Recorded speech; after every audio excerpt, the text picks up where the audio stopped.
Good morning po sa lahat. Ayan, sabihin mo naman yung katabi, good morning. Kapoy masaya na makita po ang bawat isa sa araw nito. And today po, as we continue po our study, last week po, we have started our topic entitled, Called to be Anchored in Hope in Christ. Because nowadays po, ang hirap na pong makita kung nasan ba talaga yung hope. Sabi nga po natin, hope. Diba? Dati kasi ang hope nasa pakete lang Pero, saan ba talaga natin makikita yung hope? At paano ba natin malalaman at matatagpuan ang hope sa gantong mga panahon? Grabe, imagine yung ating pong gasolina. Diba, nasa 100 plus na ata ang diesel. Tama ka nga. 102. 113. Diba? Imagine, may rollback daw, tapos mag-hike ulit, hindi na natin maintindihan. And we are living po in the time na kung saan hindi po natin alam ang susunod na mangyayari. So many people are still in search. Saan ko ba makikita yung hope na ito? But we have this anchor. Ang sabi po ng book of Hebrews chapter 6 verse 19. And this is the verse na kung saan pag-aaralan natin all throughout this moment na tayo po ay mag-uusap-usap. Ano po? Ang sabi ng Hebrews chapter 6 verse 19, that we have this hope, sabi natin hope, as an anchor for the soul, firm and secure, it entered the inner sanctuary behind the curtain. At ang sabi ng Panginoon, meron daw tayong hope, na kung saan ito daw po yung bagay na kung saan magpapanatili sa ating nakatayo sa mga panahong ito. Sabi ko nga last Sunday, wala naman po talaga tayong maaasahan ngayon. Kasi anything can fail. Yun ang sistema ng ating gobyerno, nagfe-fail eh. Yung economy nga, nagfe-fail. Even yung trabaho or source of income mo can fail. Nandiyan pa ba tayo? Lahat sa ating paligid can fail us. Even yung ating pinakamalalapit na tao sa buhay mo. I don't know kung ano yung mga bagay na nag-fail sa'yo this year. Pero one thing is for sure, ang sinasabi ng Panginoon, may maaasahan ka sa Kanya. Sabi mo nga sa iyong kaliwat ka na may maaasahan ka kay Lord. Yun po yung isa sa pinakamaganda nating tingnan at mapanampalatayanan na meron palang isang Panginoon na kung saan handa tayong alalayan sa gantong mga panahon. And last week, just a sort of recap, sabi ko nga po sa inyo, sa mga gantong panahon, paano ba tayo magiging hopeful? Ang unang bagay na kailangan mong gawin is you need to put your trust in God and stand on His promises. Pastor, parang bakit na iba? In English ko lang ho. Last Sunday kasi Tagalog yan, Humawa ka sa pangako ng Panginoon. In English ko lang po, And this is the thing na kung saan kailangan mong mapanghawakan. Sabi ko nga po last Sunday, ang salita po ng Panginoon is kino-compose ng 7,000 ng mga pangako. Dami, 7,000 plus na promises. At ang sabi ko sa inyo, hindi lang po ito basta mga positive words. Yung mga pangako ng Panginoon sa kanyang salita is not just mere positive words, kundi mga salitang pwede mong kapitan kasi gagawin ng Diyos. Sipo na ng palataya na lahat ng pangako ng Panginoon sa kanyang salita ay gagawin niya. God can never lie. At yan yung isa sa mga bagay na sinabi ko sa inyo. Kaya in this life, sabi ko sa inyo, when you have the promise of God, kaya mong tumayo in the middle of the storm. Naalala niyo yung kwento ko regarding dun sa fisherman na kung saan na-lost? Di ba sabi ng kanyang father, the moment na ma-lost ka sa gitna ng dagat, hanapin mo lang kung nasan yung parola. Sa English ay lighthouse. Nakita na kayo ng lighthouse? Sa Lubo ata, meron ba sa Lubo? Sa Isla Verde meron din, sa Lobo, di ba? Ang sabi nung tatay niya, kung ano man ang mangyari, as long as you find the lighthouse, you can find where safety is. And dumating sa moment nung taong iyon, nag-try siyang maglayag mag-isa, and worst thing happened. Binangga siya ng bagyo, and then he remember what his father says, na kapag dumating ka sa bagyo, hanapin mo na kung nasan yung lighthouse, at dadalhin ka nung kung nasan yung safety. And the same thing as the promises of God. Bagamat binabangga tayo ng iba't ibang bagyo, bagamat binabangga ka ng iba't ibang alon, as long as you look at the promises of God at hindi mo haalisin ang tingin mo sa pangako ng Panginoon, sundan mo lang yun at dadalhin ka nun kung saan ang ligtas. Kasi pananampalataya na pwede siyang manghawak sa pangako ng Panginoon. Sabi mo nga sa kaliwat kanan mo, manghawak ka sa pangako ni Lord. Kasi we can hold on His promise. Ay, ito ang ikinangahawak sa pangako ng tao. Ilang beses ka na nga niyang niloko. Hindi, joke lang. Ano? Diba? Ang tao pwedeng magbigay ng pangako. At kadalasan ang pangako napapako. But the reality, may napako para matupad ang pangako. Sa pangalan na ni Jesus. Pwede ba palakpakan mo si Jesus? Siya lang ang merong isang salita na ang kanyang salita ay patutunayan niyang totoo. And today po, let's continue our study. Ano ba yung pangalawang bagay na pwede kong mapagkuhanan ng pag-asa sa ganitong mga panahon? Handa na po ba tayo? Labas nyo na yung mga notebook, mga ballpen, mga phone, and jot down nyo yung mga bagay na sasabihin ng Lord kasi I know na do for sure, itong Sunday na ito ay para sa'yo. Sabi mo sa iyong katabi, para to sa'yo. Alam niyo po, sa ganitong mga panahon natin, that hindi po natin makita kung saan ba tayo kakapit at ito ba yung mga bagay na ating pananampalatayanan, bukod po sa pangako ng Panginoon na pwede nating panghawakan, ang pangalawang bagay po na pwede nating makuhanan ng assurance is the finished work. Ba't di siya nagana? Guys, di nagana, no? Ayun. It's the finished work of Christ. Everybody say with me, the finished work of Christ. Sa ganito pong mga panahon, kailangan pong magkaroon tayo ng assurance. Sabi nga po natin, assurance. Ang assurance po, hindi po ito kinukuha sa taong pinaasa ka. Ang assurance di po kinukuha sa mga trabaho na kusa napaka-enticing. Ang assurance ay kailangan mong kuhanin sa Diyos na nagpatunay na ang kanyang salita ay totoo. At may isa pong bagay na ginawa ang Panginoon sa iyo. Everybody say with me, finished work. Naintindihan po ba natin ang kumpletong naging gawa ng Panginoong Jesus? Alam niyo po, tinapos na po ni Jesus ang lahat ng mga bagay na posibleng pagmulan ng hopelessness sa mundo. Nung sinabi po ni Jesus Christ sa Book of John, chapter 19, may isa po siyang word na sinabi. At ang sabi niya po ay habang nakahang po siya dun sa cross, ang sabi niya po ay tetelestai. Everybody say, be tetelestai. So we're gonna study some Greek words today. Para paglabas mo naman dito, looking smart ka. No? Sabi mo, may bago ako natutunan mo, tetelestai. Ano nga ibig sabihin nun? Sa John chapter 19 verse 30, basahin nga po natin sabay-sabay, 1, 2, 3, go. When he had received the drink, Jesus said, it is finished. Sa Greek word, ito po ay sabi ay tetelestai. With that, he bowed his head and gave up his spirit. Napaka-timely po nitong verse nating pag-aaralan ngayon kasi po papunta po tayo. We are approaching here sa ating pong Lent season. Ano po, di ba malapit na pong magmahal na araw, di ba? Ibig sabihin nun, puno na naman ang Lubo at saka San Juan, di ba? Puno ang resort. Malapit na po magmahal na araw and napaka-timely po that we study. Ano ba yung ginawa na kumpletong gawa ni Jesus sa cross? Kasi isa pong bagay ang sinabi ni Jesus nung nakapako na siya sa cross, ang sabi niya, it is finished. Sabi nga po natin, it is finished. Hindi ibig sabihin nung sinabi ni Jesus nakapako siya sa cross, ay tapos na ako, patay na ako. Hindi. Kundi may bagay po siya talagang tinapos sa cross. Sabi mo sa iyong katabi, may tinapos si Jesus para sa iyo. And we need to understand, ano ba yung mga bagay na tinapos ni Jesus sa cross para sa akin? Ang tetelestai po, ito po ay isang accounting word that means, everybody say me, paid in full. Halimbawa, ikaw ay taong may utang. At lahat ng utang mo na bayadan mo. May nag-amen, ano? Halimbawa, nagbayad na yung yung Sige. Baliktad din na natin. May umutang sa'yo. Yan. Dapat naman ikaw naman yung maganda sa kwento, ano? May umutang sa'yo. Di ba?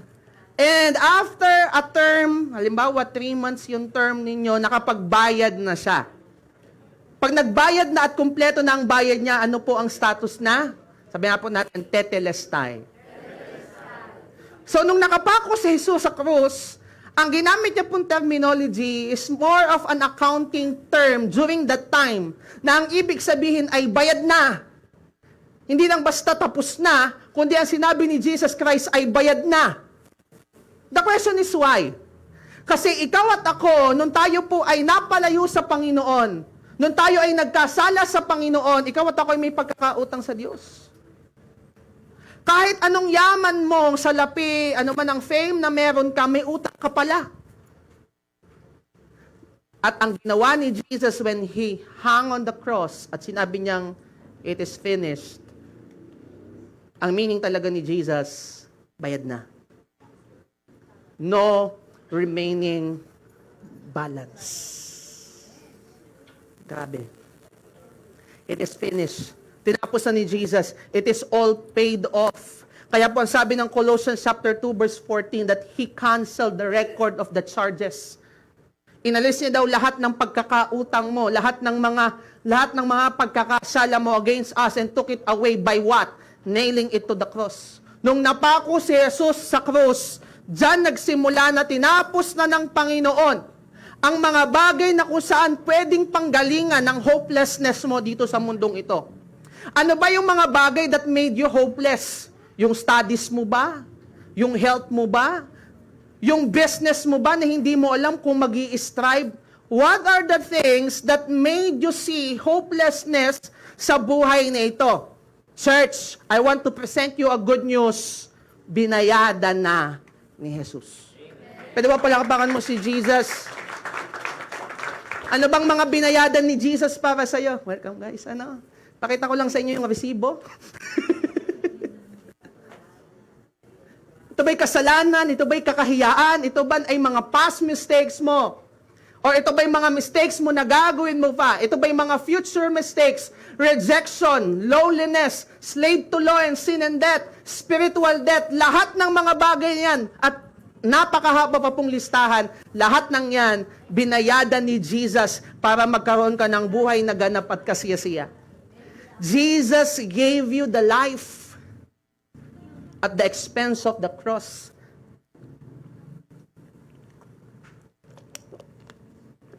Kaya when Jesus says, it is done, ang bagay na kailangan mo lang gawin, kuhanin ang bagay na tinapos ni Jesus sa cross. Sino po dito ang nangangailangan ng pera? Amen. Lumakas ang amen. Sino po dito nangangailangan naman ng kagalingan? Amen. May sakit kayong lahat? Or pwedeng kagalingan sa mga hinanakit, puot sa mga... Sino dito ang gustong makapagpatawad? Amen. Alam niyo po yung mga bagay niyan, minsan ang hirap makuha. Pero sabihin sa inyo, kung sa sarili mong lakas mo gagawin, mahirap at magtatagal ka. Pero sinasabi ni Jesus Christ, alam mo anak, lahat ng bagay na yan, it is all paid on the cross. Binayadan niya ni Jesus for you to find hope in this life. Ayaw ni Lord na kung saan manatili ka hopeless. So we can find hope when we look at the cross of Jesus. Kapag tumingin ka sa cross ni Jesus, diyan ka makakahanap ng panibagong hininga muli para makapagpatuloy sa buhay nito. And this is the assurance na gusto kong ibigay sa bawat isa. Hindi assurance na kayang ibigay ng mundo, but the assurance ng ginawa ng pangako ni Jesus. Na nung sinabi niya sa cross, tapos na talaga. Kaya ano man yung mga bagay na pinagdadaanan mo ngayon, kamusta mo ngayon katabi mo sa tanong mo, anong pinagdadaanan mo ngayon? Alam mo, ano man yung pinagdadaanan nyo ngayon, gusto kong sabihin sa inyo, may solusyon na ang Panginoong Jesus. Kaya nga sabi ko sa inyo minsan, pag nalaman mong Kristiyanong tao, parang sabi, bakit ka napaka-positibo nito? Parang laging high, di ba? Alam mo yung mga high, di ba? Laging nakangiti. Ano nangyari dito? Pero sa tunay, may mga pinagdadaanan din ng mga Kristiyano. Pero saan ba nakakahanap ng lakas na loob ng ngumiti at maglumaban sa buhay ang mga tao? Hindi naman sa kapasidad at kakayanan niya kasi alam niya magfe-fail eh. Kundi umaasa siya sa tinapos na gawa ni Jesus sa krus. Biniyada niya kasalanan mo, kahihiyan mo. Mga problema mo, anxiety mo, and many things. Sabi nga, yung kanyang latay ay naging gamot sa iyong sakit karamdaman. Yung koronang tingnik ay gamot para sa mga sakit mo sa iyong isipan. At lahat ng bagay niyan, binayada ni Jesus. At hindi niya hinayaan ang kanyang dugo ay masayang at hindi maligtas ang kanyang nilikha. Kaya, gusto kong sabihin sa inyo, kung naibigay nga sa atin ang buhay na walang hanggan, ano pa ba ang bagay na hindi niya kayang ibigay sa buhay na ito? Romans chapter 8, verse 32, ang sabi diyan, hindi niya ipinagkait ang sarili niyang anak, kundi ipinagkaloob niya para sa ating lahat. Para daw kanino? Sabi mo sa iyong katabi, para sa iyo. Sabi mo sa iyong sarili, para sa akin. Hindi daw pinagkait si Jesus Christ para sa atin, para sa iyo. Kaya sabi diyan ni Heavenly Father, paano ngang hindi niya ipagkakaloob ng walang bayad sa atin ang lahat ng mga bagay? See that? Ano pa ba ang bagay na mahirap sa Panginoon para ibigay sa iyo? Kung lahat ng bagay nito ay bayad na. Halimbawa po, ang tubig na ito po ay bayad na. Kaya ako ito naiinom. Kasi nga, bayad na. Pero kung ito po ay hanggang ngayon ay meron pang etiket at binebenta pa, pag ininom ko to may utang ako. So, nagkakaroon ako ng access sa tubig na ito dahil may nagbayad nito para sa akin. Kaya sasabihin ko sa inyo, ano ba yung kailangan mo sa buhay nito? Kaligayahan, kagalingan, kaayusan ng buhay? I want to tell you this, kay Jesus mo lahat ito matatagpuan. Why? Because He already paid it all. Alam mo, madaming mga tao, they are putting so much energy on the things, laging doon nilalagay ang effort, doon lang nilalagay ang lahat and everything, hoping na kung saan yung bagay na yun ang makapag-alis sa kanila sa sitwasyong iyon. But pwede namang mag-work. Pero I want to tell you this, kapag kay Jesus mo hinanap ang mga bagay na hinahanap mo, matatagpuan mo ito. Pwede ba palakpakan mo si Lord?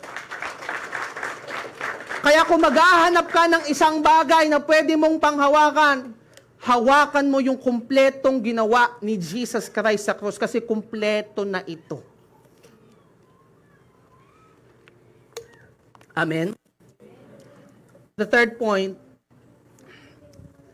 paano ba ako magkakaroon ng hope sa panahong ito? Ano po yung second point? You need to take the assurance on Christ's finished work on the cross. Ano po? The third thing is this. If you want to find hope in this life, napakalalim po ng pagtuturo ni Lord sa akin sa third point nito, and I hope gawin din po ito ni Lord sa inyo. That if you want to find hope in this present time, is to stay in God's presence and stay in Jesus. Alam niyo po, wala ka na pong iba pang mapapaghanapan ng kapayapaan kundi sa presensya ng Panginoon. Diba? Cannot find hope elsewhere. Alam po sa Bible, during the time ng mga Israelites ay lumabas po sa Egypt, may isang bagay na kinuman si Lord kay Moses. At ang sabi ng Panginoon sa kanya, Moses, build me a tabernacle. Tabernacle po ibig sabihin, a dwelling place. Sabihin pa natin, dwelling place. During the old time, ang Panginoon po ay nakikipagtagpo sa mga anak niya sa tinatawag nating tabernacle. Ang bawat parts po niyan ay meron po silang significant na ginagawa during the olden days. Ano po? Meron po diyang altar. At meron po diyang tinatawag tayong dakong banal. Sabi nga po natin, dakong banal. Kita niyo po yung toldang nandoon sa pinakadulo. Doon po sa dulong iyan, meron po diyang kortina na kung saan pag pumasok ka, dyan po ninyo matatagpuan ang Ark of the Covenant o yung lalagyan po ng 10 utos ng Diyos at tungkod ni Aaron. Ano? At doon po sa pinakadakong banal, para pong ganito, limbawa, itong church nito, yung tabernacle, may specific pong sukat dyan. Kung pupunta po kayo sa Israel, may mga replica pa sila and all, na pwede nyong makita kung ano yung actual na ginagawa nila. Halimbawa po, ito po yung dakong banal. May mga pag-aalay silang ginagawa sa outer court, ang tawag. And then pagpasok mo sa inner court, may isa pong kortina at papasok ka doon, may gagawin kang mga seremonya and all, and then yung pinaka sunod na kortinang papasukan mo, ang tawag naman po yung Holy of Holies. Sabi natin, Holy of Holies. Bakit po sinabing Holy of Holies? Yung una pong tabing, Holy Place. Yung sunod ay Holy of Holies. Bakit Holy of Holies? Kasi doon mismo bumababa ang presensya ng Panginoon. Si Lord Himself. doon nakikipag-communicate sa kanyang anak, doon sa dakong kabanal-banalan. Nandiyan pa ba tayo? At doon sa nakikipagniig sa kanyang mga anak. Now, Pastor, anong connection nito dyan sa mga pag-asang yan? Hebrews chapter 6, verse 19. We have this hope. Everybody say with me, hope. As an anchor for the soul, firm and secure. Everybody say with me, it. Now, ano ba yung it na yan? Hindi po yung it bulaga. Ano? It. Ano po yung topic? Subject verb agreement tayo ngayon. Ano yung subject dyan? Everybody say with me, hope. Sabi dyan, it enters the inner sanctuary behind the curtain. At sino daw po, at ano daw po yung pumasok sa inner sanctuary? Everybody say with me, hope. So parang ganito po yan. Kailangan ko po ng 6 na volunteer. Jeanette. Sige, si Kenneth, si PJ, si JB, si Junel, si Miko, tsaka si Junin. Ilan na ito? 1, 2, 3, 4, 5. Parang safe na safe ako. Pag katama ko itong 6 na to. Okay. Palakpakan naman natin itong mga poging to. Okay.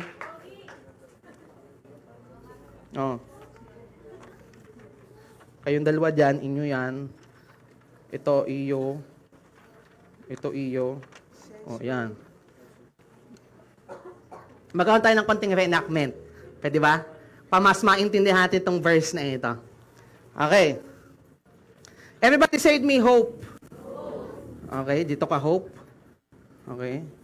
Gusto ko muna kayo, Sabihin nga po natin, inner sanctuary. O gumawa kayo ng parang pinto. Paanong pinto? Ganun. Yan. Tapos hawak nyo, yan. Parang arko. Yan. O baba kayo dito ng kote, baka mawala na ng gitna kayo para magandang sa camera. Batigin muna kayo sa mga kamag-anak ninyo. Taas ng konti. Yan. Okay, sabihin natin presence of God. Balikan natin yung tabernacle story. Nasaan daw po ang presensya ng Panginoon? Sabihin po natin, inside the inner sanctuary. Ano? Okay? Exit muna kayong dalawa. Mamaya ko kayo tatawagin.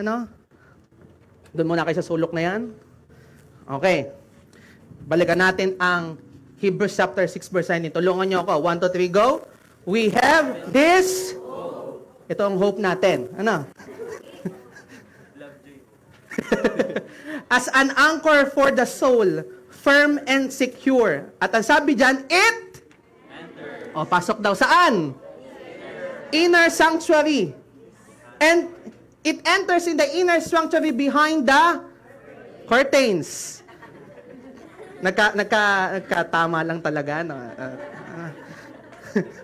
Inside the... Hindi man to curtains eh. Ito curtains. So pumasok daw po si Hope in the inner sanctuary. At ano daw po nasa ng inner sanctuary? Everybody say me. Presence of God. So this is the revelation today. If you want to find hope, you will find it in the presence of God. Hindi pa ata nagigets, Kung naghahanap ka na kung saan, maghahanap ka ng pag-asa, hope is found in the presence of God. Hindi mo ito makikita kung saan, sa trabaho, lagay ng estado, ekonomiya, hindi mo pwedeng sabihin na nandun ko makikita ang pag-asa. Kundi the Bible itself, if you want to find hope, seek the presence of God. So ang taong naghahanap ng hope, si man ka? Kaya nga. Yung tao na naghahanap ng pag-asa, ang kailangan niyang gawin ay ano? Pumasok kung nasaan ang presensya ng Panginoon. Kasi kung nasaan ang presensya ng Panginoon, nandun ang pag-asa. Sabi nga pa natin pag-asa. Pero may problema. There's a big problem.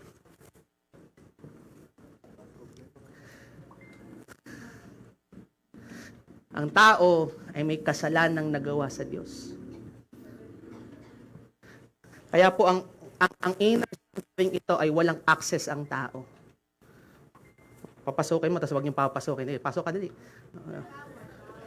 Ang soap naman ng mga guard ito, kaya ginawa kong guard, sige pasok yung may aksyon. Hindi siya pwede pumasok.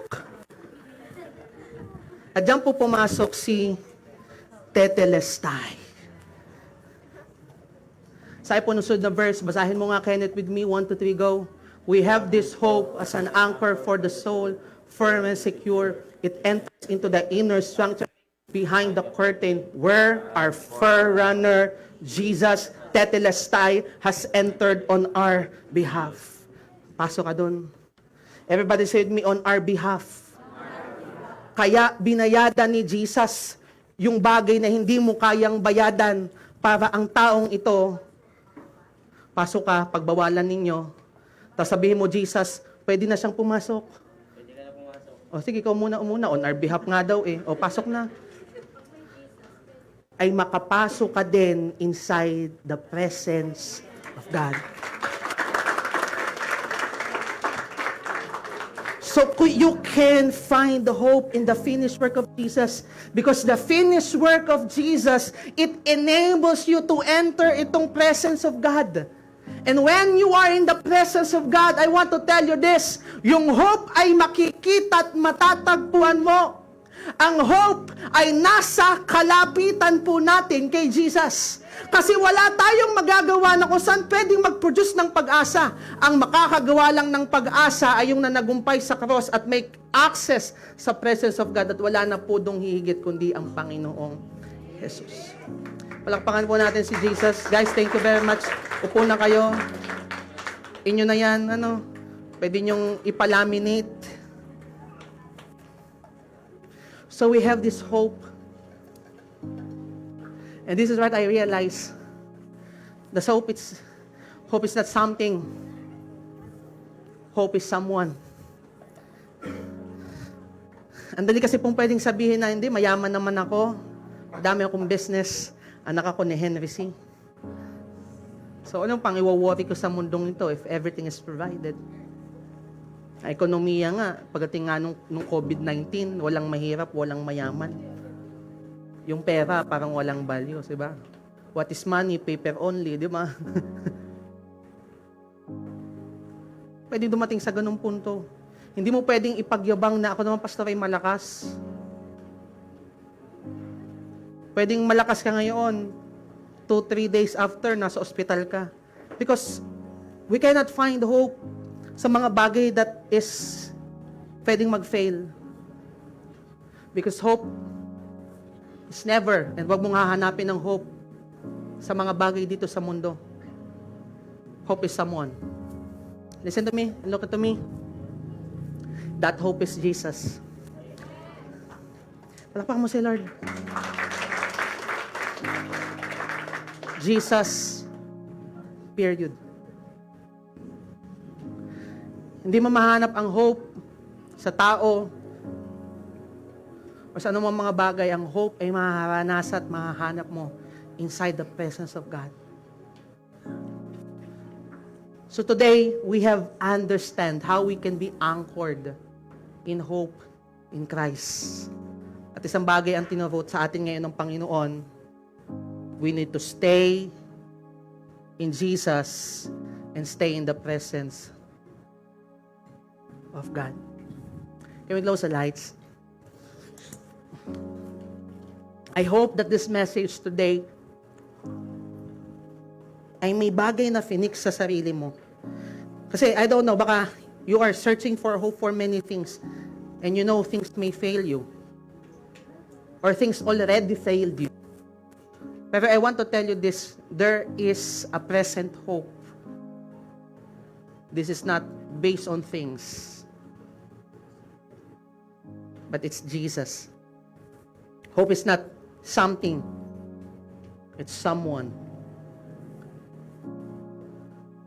Kaya this moment, I don't know kung ano yung bagay that you are still in search at nababagabag ang puso mo. Kapatid, I want to tell you this, in the presence of God, you can find hope. Kaya this very moment, I want us to be at the presence of God. Pwede ba yun?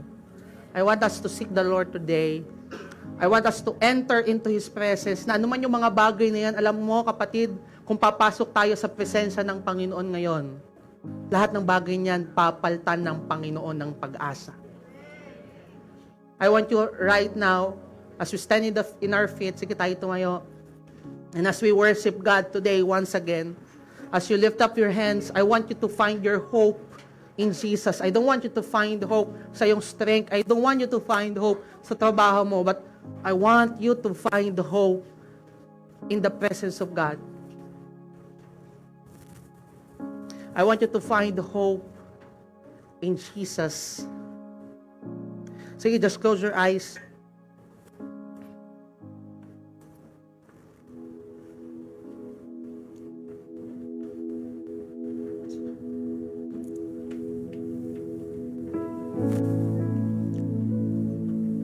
Hope is found in Jesus.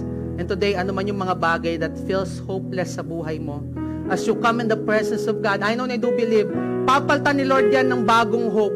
Kaya today, as we worship Him, huwag mong hayaan na ma-miss mong opportunity ito na makapasok sa Kanyang presensya.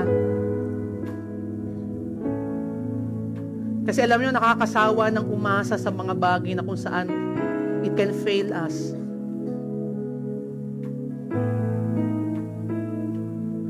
Sige, this moment, as you close your eyes, tingnan mo yung sarili mo. What are the things kung saan you're still waiting until now?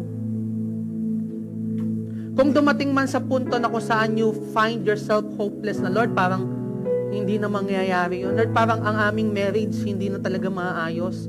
Lord, parang yung aking health, ito'y bound to fail na. Lord, yung aking mental health, hindi na to sa paayos. Lord, parang palala na yung aking mental health. Today, I want to tell you this.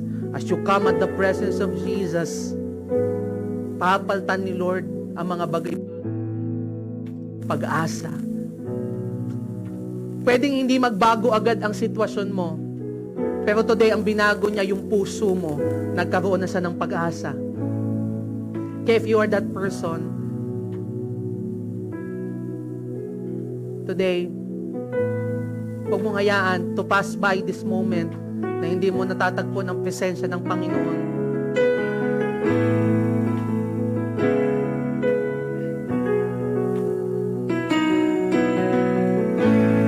We're gonna worship the Lord. And as we worship the Lord, dalhin mo yung mga hopelessness mo sa Kanyang paanan. Sabi muna natin ang prayer, sabi natin, Lord, I need you today. You are my hope, my anchor, the one I trust. Lord, today, I put my trust in you.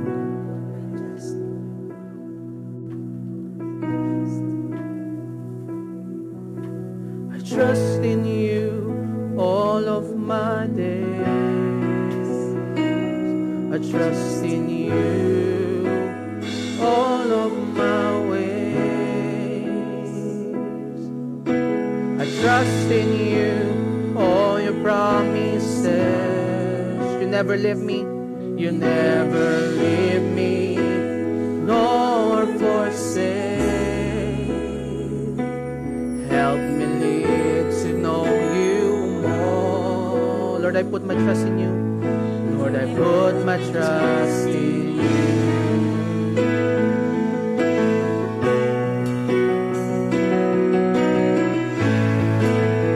Oh, we put our trust in you. Help me live to worship you. Help me live to honor. Can you put the lyrics on the screen? Help me live to know you more. In you I trust. In you alone will I adore.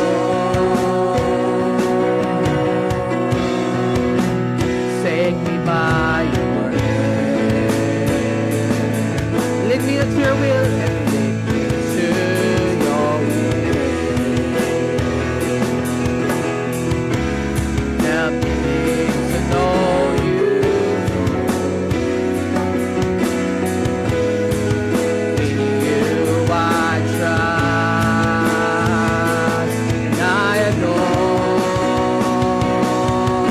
With hands lifted up, come on, sing it out. I trust in you. I trust in you all of my days. I trust in you all of my ways. Help me live to know you more, that I may give you all the praise. I trust in you, all your promises. You never leave me nor forsake. You never leave me nor forsake. Help me live to know you. Lord, I put my trust in you. Lord, I put my trust in you.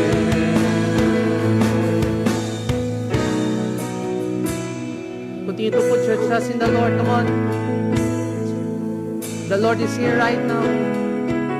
Meet His presence right now. Come on. This moment, start to pray. Come on. Pray it all out in the presence of God. Come on. Ilapit mo kay Lord lahat ng yan. Come on. Just give it all away to the Lord.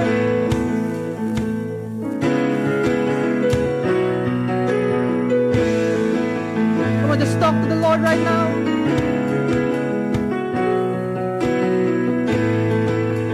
Lord, we put our trust in you, Lord.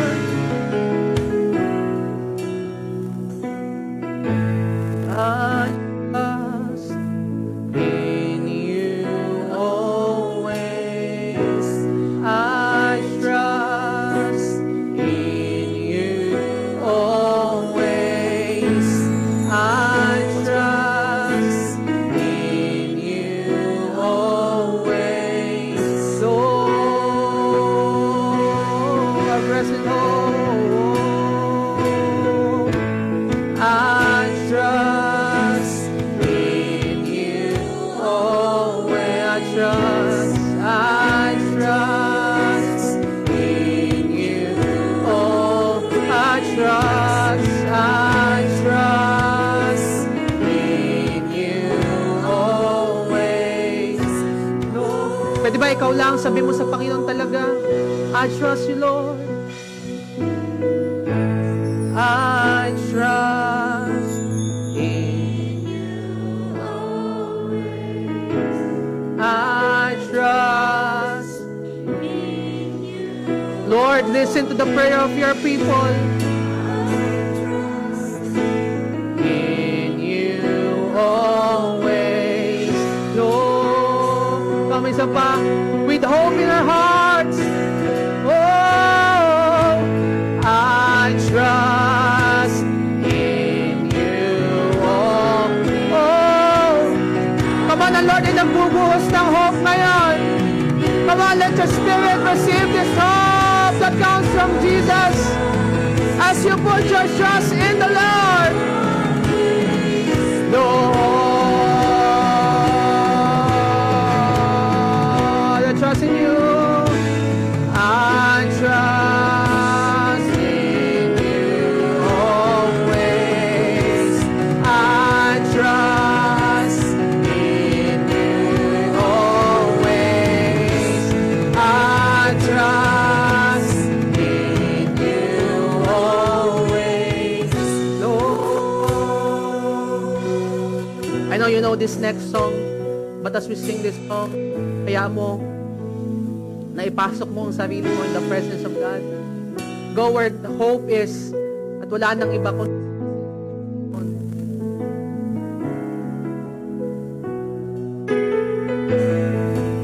lay it all down to Jesus.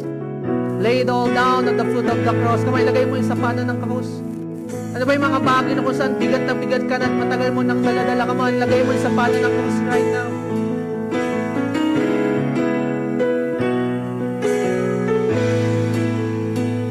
Bigay mo kay Lord. Sapagkat nilikha ka niya to be at His presence.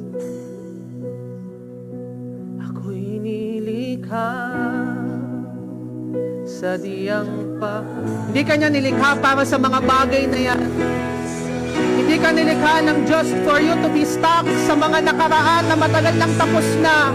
Hindi ka nilikha ng Panginoon para sa mga pasanin, sa sakit karamdaman. Hindi ka nilikha ng Diyos para dyan. Nilikha ka niya to be at His presence. Kaya this moment, kaba pumasok ka, ako'y nilikha sa liyang para sa'yo. Yes! Iaalay sa'yo ang iyong kaluluwa. Hindi ka nilikha ni Lord para magstay sa cycle of defeat, para paulit-ulitin na lang mga bagay na kung saan hindi mo kayang malis. Ako'y nilikha. Hindi ka nilikha ni Lord sa distraction. Hindi ka nilikha ni Lord for addiction. Hindi ka nilikha ni Lord sa sakit karamdaman. Hindi ka nilikha ni Lord para mabaon sa utang. Come on! Minsan pa, with hands lifted up, ako'y nilikha sa liyang para sa'yo. Lahat sa akin iaalay sa'yo ang iyong kaluluwa. Come on, go out! Come on, go out! Come on, go out! Labas ka dyan! Labas ka dyan!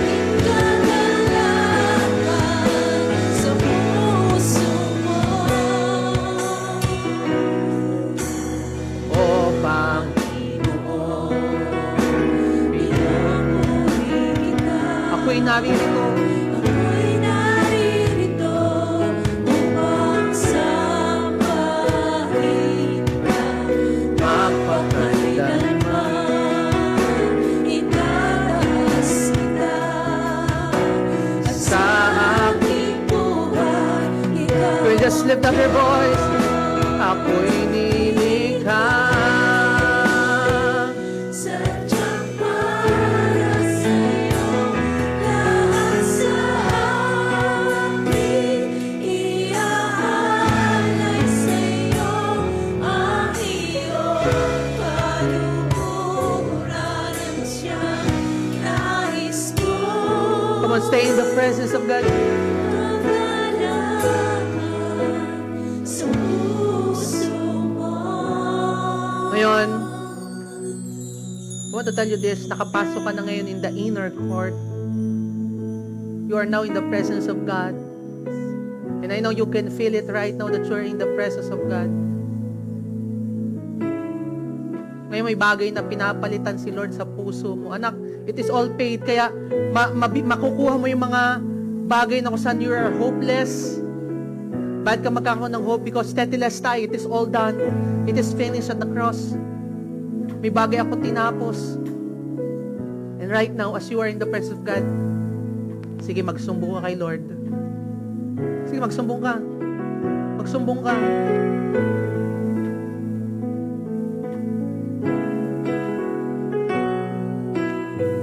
Sige, sabihin mo lahat ng gusto mong sabihin kay Lord. You're right now in the presence of Him. And as you are laying it at the foot of the cross, may divine exchange na nangyayari. Nililinis ka muli ni Lord. Binibigyan ng kabanalan. Binibigyan ng panibagong perspective. Come on. Kaya mo magkaroon ng divine exchange right now in the presence of God. Come on.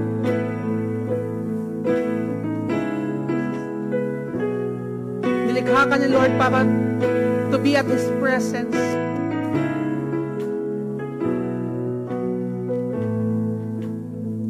Kaya this very moment, pwede ba sabihin natin ang prayer ito? Tapos mo yung dalawang kamay patungo sa langit as a sign of surrender. Kung sumusuko ka na talaga sa Panginoon and you want to stay at His presence, come on. Tandaan mo, you cannot find hope outside the presence of God. Sige, tumakbo ka. Layasan mo ang presensya ng Panginoon. But I want to tell you this, you cannot find peace, hope outside the presence of God. And right now, as you are in the presence of God, pag mo na ito papakawalan, don't ever let go of this presence.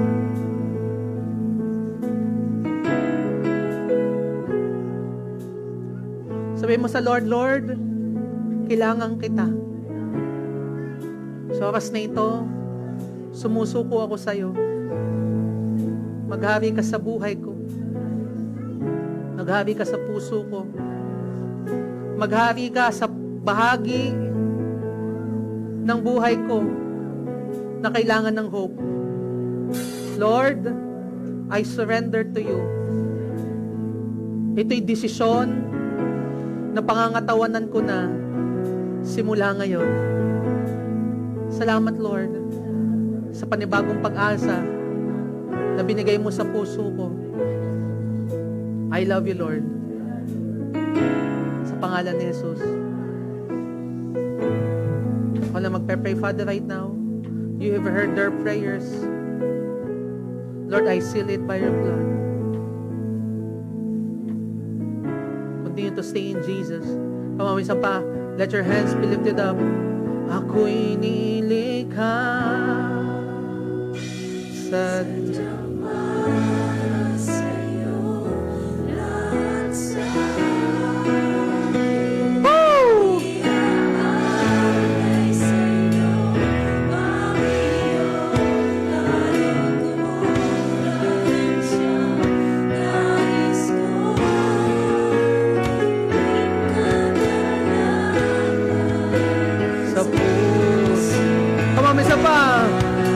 ako'y nilikha sa niyang para sa'yo. Lahat sa iaalay sa'yo ang iyong kalooban siya. Nais ko maging kagaya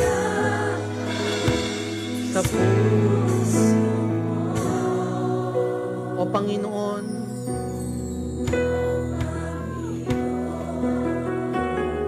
pinupuri kita. ako'y naririto Ako'y naririto upang sambahin ka. Magpakailanman itataas kita itataas kita sa aking buhay. sa aking buhay. Ikaw ang Diyos. Sa aking buhay. Sa aking buhay. Ikaw ang Diyos. Sa aking Buhay. ikaw. Can we all just clap our hands for Jesus right now? Come on. Sa ang bida. It's Jesus where we can find hope. Salamat, Lord. We seal everything by your blood. Lahat namin tinanggap. In Jesus' name we pray. Amen. Come on, hug somebody. Babae sa babae, lalaki sa lalaki. Come on, sabi mo, Jesus loves you.